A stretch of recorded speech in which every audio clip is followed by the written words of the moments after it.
ओम श्री शुक्ला महाशुक्ला निवासे श्री महालक्ष्मी नमो नमः।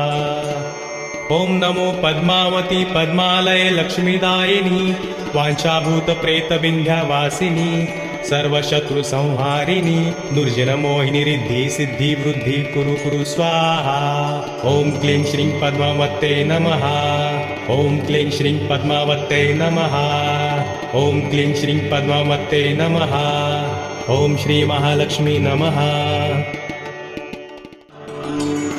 ओम ह्रीं श्रीं क्रीं श्रीं कुबेराय अष्टलक्ष्मी मम गृहे धनं पुरय पुरय नमः। ओम ह्रीं नमः।